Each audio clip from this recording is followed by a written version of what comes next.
ብዙ ሰዎች ፍሪላንሲንግ ለዲግሪ ላላቸው ወይም ብዙ ልምድ ላላቸው ሰዎች ብቻ ነው ብለው ያስባሉ። እውነታው ግን ይህ አይደለም።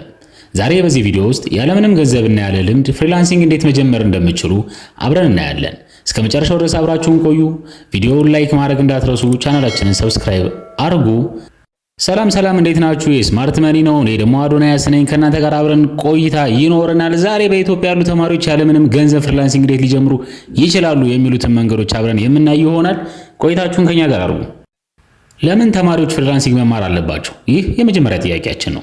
አንደኛ ተጨማሪ ገቢ ለማግኘት እየተማርህ ገንዘብ ማግኘት ትችላለህ የሚለውን ለማስረገጥ። ሁለተኛ ደግሞ ተግባራዊ ክህሎት ለማግኘት ዛሬ ቀጣሪዎች ከሰርቲፊኬት በላይ ክህሎትን ይፈልጋሉ። ሶስተኛ ተለዋዋጭ ስርዓት ለማግኘት መቼ እንደምትሰራ አንተ ተወስናለህ። የሚወሰንልህ የሚቀመጥልህ የሰዓት ገደብ የለም። ያም የሆነው ግን ፍሪላንሲንግ ላይ እውቀት ሲኖር ነው። አራተኛ ዓለም አቀፍ ዕድል ለማግኘት ስራ ለማግኘት በከተማህ ብቻ አትገደብም። የትም ካለ ክላይንት ጋር በጋራ መስራት ትችላለህ። አምስተኛ ደግሞ የወደፊት ቢዝነስ ብዙ ስኬታማ የቢዝነስ ባለቤቶች ፍሪላንሰር በመሆን ጀምረዋል። ይህንንም ደግሞ አንተ በራስህ ላይ መተግበር ትጀምራለህ። ዛሬ ደግሞ እንግዲህ ጀማሪዎች እንዴት ራሳቸውን ለፍሪላንስ ያሰለጥናሉ የሚለውን አብረን ምናይ ይሆናል። የመጀመሪያው ግራፊክስ ዲዛይን ነው። ራሳችሁን ካንቫ ጋር ወይ ደግሞ ፎቶሾፕ ላይ እንዲሁም ደግሞ ሌሎች ቦታዎች ላይ ግራፊክ ዲዛይን ታሰለጥናላችሁ። ለሰዎች ሎጎ በመስራት ፖስተር በመስራት ዩቲዩብ ተምብኔል በመስራት እናንተ ከክላይንቶች ገንዘብ ማግኘት ትችላላችሁ ማለት ነው። ቀጣዩ የሚሆነው ደግሞ ቪዲዮ ኤዲቲንግ ነው።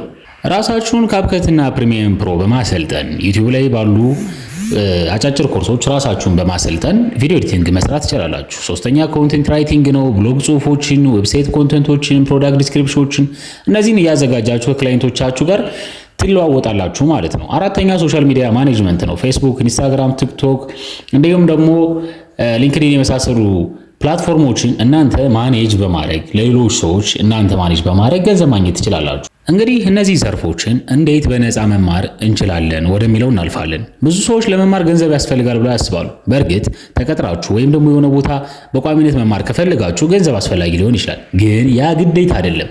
ዩቲዩብ፣ ነፃ ኦንላይን ኮርስ እንዲሁም ደግሞ ተግባራዊ ልምምድ እናንተን ራሳችሁን ከአንድ ስኪል ላይ እያሻሻላችሁ እንድትሄዱ ያደርጋችኋል። በየቀኑ ለአንድ ሰዓት መማር፣ ለአንድ ሰዓት መለማመድ፣ ቋሚ ተፈጥሯዊ ችሎታን ማዳበር ላይ ከፍ እያደረጋችሁ ስትሄዱ እናንተ አንድ ኮርስ ላይ ወይም ደግሞ የሆነ ስኪል ላይ የተሻለ ፕሮዳክቲቭ የሆናችሁ ሰዎች ትሆናላችሁ ማለት ነው።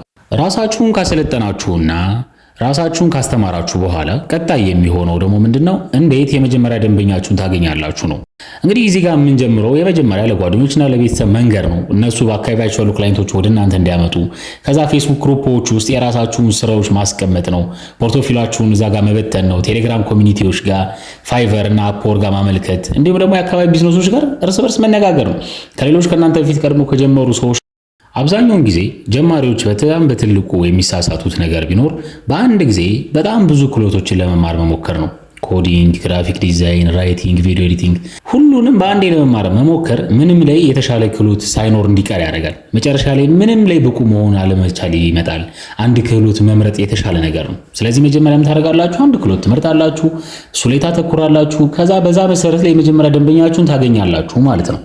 በኢትዮጵያ ተማሪ ሆናችሁ ፍሪላንሲንግ ህይወታችሁ ሊቀይር ይችላል ወይ ለሚለው ነገር በደንብ ይችላል። ገንዘብ አያስፈልጋችሁም፣ ዲግሪ አያስፈልጋችሁም። አንድ ክህሎትና ቋሚነትና ትዕግስት ብቻ ከእናንተ ይጠበቃል። ቪዲዮን ከወደዳችሁት ላይክ ያድርጉ፣ ስማርት መኒ ሰብስክራይብ አድርጉ። በኮሜንት ዛሬ ፍሪላንሲንግ እጀምራለሁ ብላችሁ ጻፉ። እስከምንገናኝ ድረስ ሰላም ለእናንተ ይሁን።